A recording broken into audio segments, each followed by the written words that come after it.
I would entitle, if I had to give a title to my talk, I would call this Snapshots of India.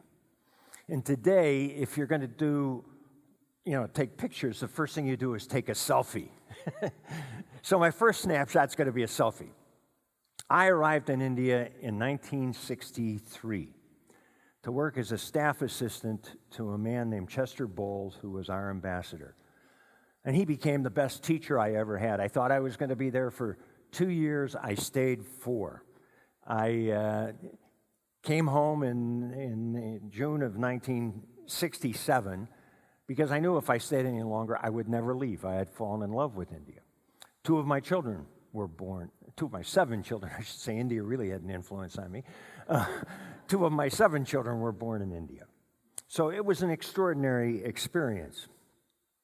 I continued to go back.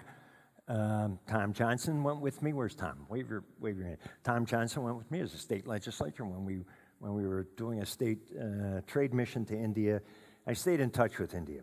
And in 1997, so 30 years after I left India, in 1997, I had the privilege, by appointment by President Bill Clinton, to return to India as the United States ambassador. Now, for those of you who want to know the dimensions of a career ladder, I can tell you what they are. In 30 years, I moved 30 feet. From the desk outside the office to the desk inside the office. That was a big difference. There are all kinds of stories from that period of time, and I could take your whole evening well beyond the Oscars if I did this. So here are my snapshots. I'm going to try to give you a sense of India in 1967 when I left, 1997 when I came back, the kind of differences that happened in that 30-year period, and then come forward another 20 years to 2017. I mean, think about that. That's 50 years, basically, since I left India. And I'm going to do this in a kind of travel. I mean, this is really snapshots, not in depth. So if you have a pen, take a note when you want to ask a question or come back and challenge. First has these are the 3 big differences between India in 1967 when I left and 1997 when I came back, to give you a sense. The first thing is how fast it grew. I mean, I left India in 1967. The population was 500 million. That was a lot of people. I came back, and the population was 950 million, racing toward 1 billion. Doubled in that 30 years. Now, we can think of that as a problem, but the truth of the matter is it was testimony to success. And I'm going to give you one example. Public health. In India, in the 1960s when I was there, a population base, remember, of 500 million, there were 100 million cases of malaria in a year. One out of 5 people got malaria each year. And there were 10 million deaths as a result of this. Now, Prime Minister Nehru, when he became Prime Minister at Indian independence, wanted to find ways to give this massive and diverse country a sense of being one. I mean, we don't realize this. When India got its independence, at that time there were 684 separate and independent princely states. You hear about Maharajas and the rest. Think of that. 684. He had to bring it together somehow. So one of the things that he undertook was a national malaria eradication program. And you could go out into villages in any part of India, and if the program had come through, there on the mud walls of the village would be NMEP, National Malaria Eradication Program. They had been there, and they had been through. And so from 100 million cases of malaria, when I returned in 1997, there was a population of nearly 1 billion. There were 10 million cases of malaria and maybe 60,000 deaths. So you think about the difference that makes in a period of 30 years. You take a disease, and Virtually, it's not completely wiped out, particularly along the border with Burma and the rest, but if you go to Pune, you won't have to take malaria pills. You will not have to, in fact, don't let them talk you into that. So, there's this dramatic growth of India, right? That's pretty obvious. The second big change from 1967 to 1997 had to do with governance. One of the cliches is that we're the world's oldest democracy. A little bit in question now. We're the world's oldest democracy. India is the world's largest democracy. And anytime you go, often you get introduced as ambassadors saying, well, here's the representative of the world's oldest democracy. We welcome you to the world's largest democracy. In 1967, India was a one-government nation. The Congress Party, the National Congress, had led the fight for independence, and the Congress Party dominated. When I arrived in 1963, Prime Minister Nehru was still alive. When I left in 1967, his daughter, Indira Gandhi, was the prime minister. And India at that time was composed of 24 states, and all but maybe 3 or 4 of those states, the Congress Party dominated. And it was a very strong central government. The states' governments were sort of feeling their way. 30 years later, I came back, and the Congress Party no longer dominated. The government at the time was a coalition. That coalition government fell the day I presented my credentials to the president. I can assure you there was no relationship between the two. But, it's a democracy, and it's a vital democracy. And so during that period of time, the Congress Party had lost its dominant position. Other parties, many of them regional parties based on language and cultural differences and the rest, had become very, very strong. And the second change was that no longer did the center dominate governance. A substantial amount of power had devolved to the states across India. Incidentally, there were more because some states had divided over this period of time. That power had devolved to states, so states were beginning to behave like states in the United States. They would compete with each other for the new factory that was coming in. They would compete with each other to say, we're stronger in IT, or we're stronger in whatever it might be. And it offered the beginnings of a dynamism that was particularly interesting. India had undergone an economic liberalization, an opening up, a kind of deregulation of the strong statist attitude they had in 91, so there was much more room for these states to flourish. And chief ministers, who would be the equivalent of our governors, were excited to be able to welcome delegations, to be able to travel and encourage people to come take a look at what we are doing in Maharashtra, in Bombay or Pune, or take a look at what we are doing in Gujarat, or take a look at what we are doing in South India, take a look at what we're doing down in Tamil Nadu or in Kerala or wherever it might be. So governance had changed during this period of time. And then the third dimension, which was particularly striking to me, was in the U.S.-India relationships, and particularly what I call the people bridge. When I went to India in 1963, I was given a book that would just have been published by one of the real scholars of South Asia, and the title of the book was Estranged Democracies. Estranged Democracies. These two democracies, one old, one big, who really had never quite figured out how to be good friends.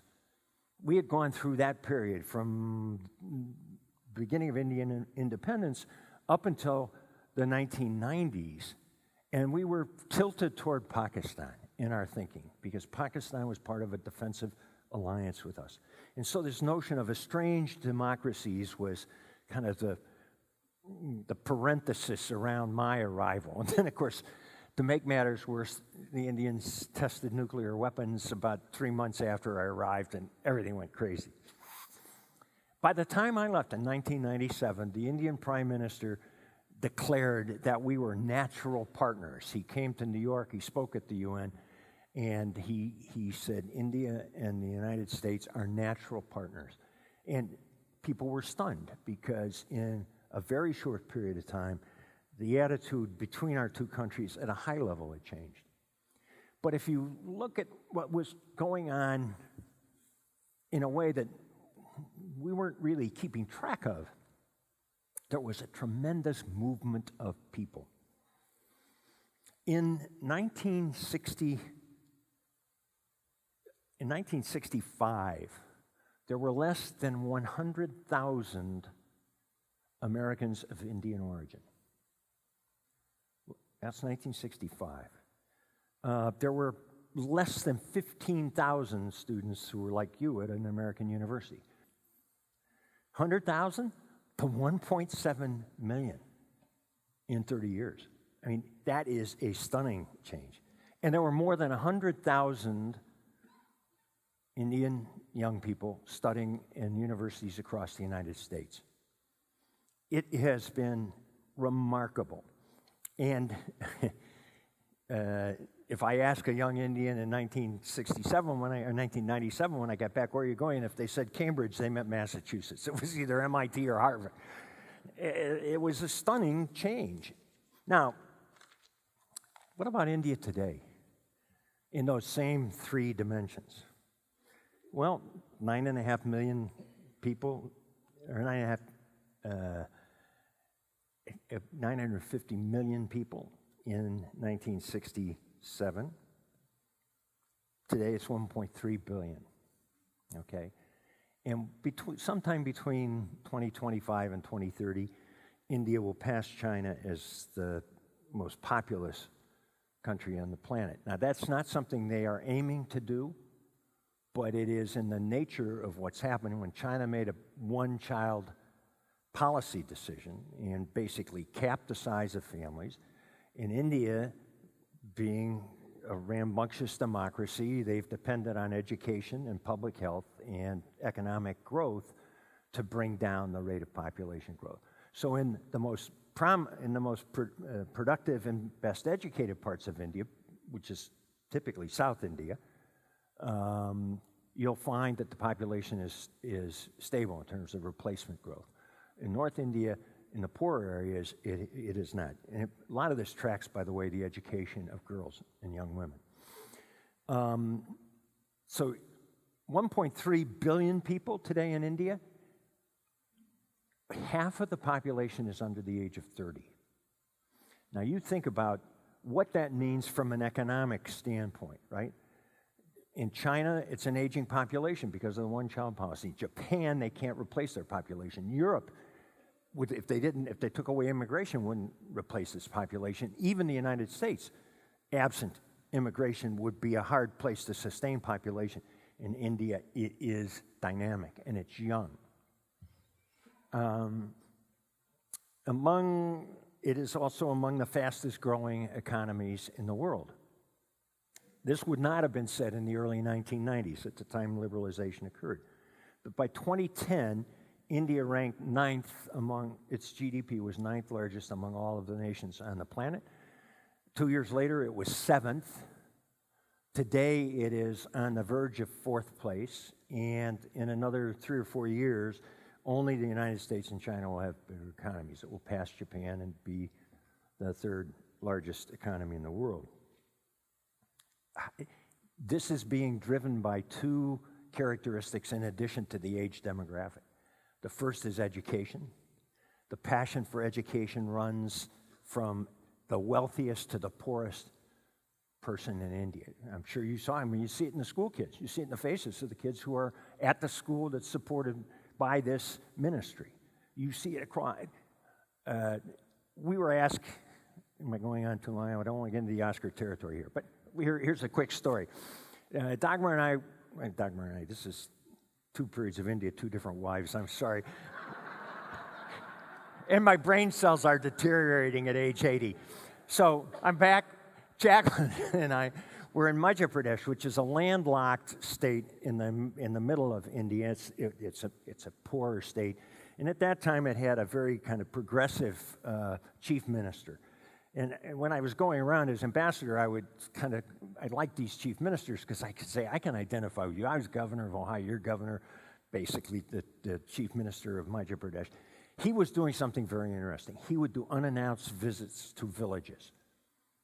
And so I complimented him, and I said, this is really, you're the only person doing this, and you must get interesting insights. He said, you want to go on one? I said, I would love to. He said, well, tomorrow morning, if you want to, if you have time, meet me at 8 o'clock. We'll go out, get the helicopter, and we'll go to a village. So Jacqueline and I went out. We got on a helicopter with him. We're flying around Madhya Pradesh. He says, this is the Narmada River. It's a beautiful big river. He says to Jacqueline, pick out a village.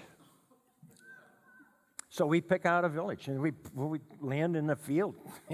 It's the chief minister, his private secretary, me, and my wife, the four of us. And we start walking in, and a couple farmers come out, look at it. Kids come all running out. Within 5 minutes, they totally get who it is, right? And the place divides. Jacqueline gets pulled off with the chief secretary to go talk to the women. I get pulled off with the chief minister to go talk to the guys. It's basically a farm village.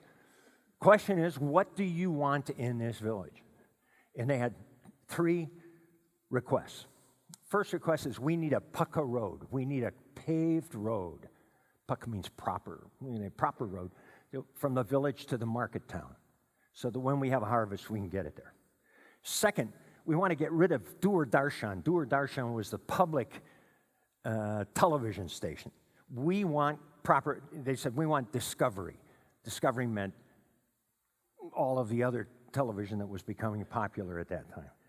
Third, we want a real teacher in our school, because there was a government school that had a government teacher, but the government teacher wouldn't go to school. Instead, he waited to be paid on the side for tutoring kids. So the school was sitting empty.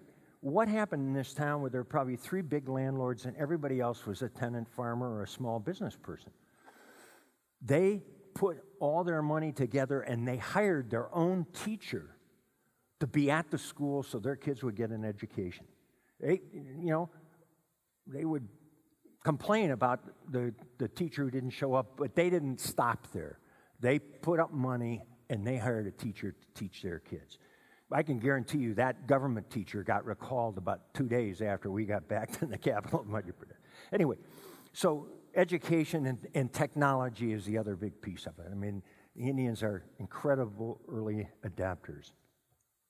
On governance, in a funny sort of way, in the last 20 years, India's returned to kind of almost a one-party country. But it's not the old Congress Party, which was the kind of secular party of Nehru and so on. It is the BJP, which is referred to in the newspapers as the Hindu Nationalist Party. I think for some of them in the BJP, the emphasis is on Hindu, and for some of them in the BJP, the emphasis is on nationalist, and it's not always the same kind of thing. But the party is a very adept party, and Prime Minister Modi is its leader now, and it has not only established itself in the center, but it has won many elections across the country. And it doesn't require a coalition at the center to govern. That's unusual. And probably over the long term, not the healthiest thing for Indian democracy. Coalition government was pretty good because it took the hard edges off of the parties. But we'll see where that hit. And then in the meantime, there is incredible vitality at the state level, because in this vast and diverse nation, as states began to feel their ability to attract, the distinctions have grown. We're particularly good at this. There is sharing of ideas. So somebody figures out how to do something really fascinating in IT in Hyderabad, you can make sure that in Bangalore they're going to follow, and pretty soon they're going to do the same thing in Bihar, which is one of the poor states in India. So from governance, I would say it's more interesting, it's very challenging. The third is this people bridge that I talked about, which is really the core, in many respects, of our relationship. as I said, 100,000 to 1.7 million between 1960, the mid-60s, and 1997 when I got back. Today, there are almost 4 million Americans of Indian origin, 3.9 million. And more than 10% of our doctors, all of you who've been to a hospital lately know that. These are incredibly talented people whose skills are part of our story today. One study was done between 1995 and 2005. Indian immigrants to the United States founded more engineering and technology firms than the immigrants from the United Kingdom, China, Taiwan, and Japan combined. Think about that. That's a huge contribution, a huge generation of economic ingenuity into the life of communities all across this country, So I want to say one more word about People Bridge and then conclude. I was doing my farewells in 1997. And, it's easy to imagine this thing is abstract. Okay, so many Indians have come here, and they may have settled and started to pursue family and career here. However, it has come along. I went to every state back to every state capital to pay my respects and say farewell. So I went to Calcutta, which is the capital of West Bengal. The Bengalis are very proud, they're very distinct, and they were very communist. So their state had been ruled by one faction or another of the Communist Party virtually from Indian independence to the time I was paying my farewell visit. They were very generous. I'd been former chief minister, right? So they did a meeting of the upper and lower house of the state assembly. And I gave my little farewell talk, which was brief, and then I was taking questions and answers. The first person stood up to ask a question, and those of you who have been to India or been engaged with your Indian organizations know sometimes in India a question can take 3-4 minutes. So this person is beginning with a little bit of a statement because he's going to stiff the ambassador to the U.S. a little bit, right? Poke me. And as he's asking the question, the leader of the upper house, hey, I've got a brother who lives in Cleveland, Ohio. I said, really? He said, yeah. I said, what does he do? Oh, he's a mortgage broker in Medina. I said, well, have you ever been to Cleveland, Ohio? Oh, I go every year. This is the communist leader of the upper house of the assembly in West Bengal. Well, the question finally comes to a conclusion. I answer. Another question begins. The leader of the lower house turns to me from the outside. He said, so you're from Cleveland, Ohio?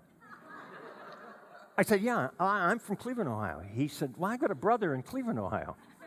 And I said, you have a brother in Cleveland, Ohio? Where does he live? He's in South Euclid. He's a dentist. He's been there for 32 years. I said, okay, have you ever been to Cleveland? Oh, I go every year to visit my brother in Cleveland, Ohio. So here I am between two political leaders in the state of West Bengal who are communists, that's what they call themselves, who have brothers in Cleveland, Ohio. One is a mortgage broker, one is a dentist, right? The relationship between countries is, trade policy will affect it. Tariffs will affect it. There are a lot of things we can do that will affect the relationship. But nothing beats the personal relationships. And what has happened over time is our willingness to welcome students to the United States and a change in our immigration law that welcomed students to the United States and allowed them to stay to practice their vocation and contribute here has built a bridge between the United States and India that goes beyond anything else. There wasn't a single leader. When I was there, the prime minister was a man named Vajpayee. Vajpayee was nominally a bachelor, but he had 2 daughters. Maybe like our president, I don't know. Anyway, Anyway, his daughters lived in the United States. He would come to the UN. He'd go up to Connecticut to spend time with his daughters.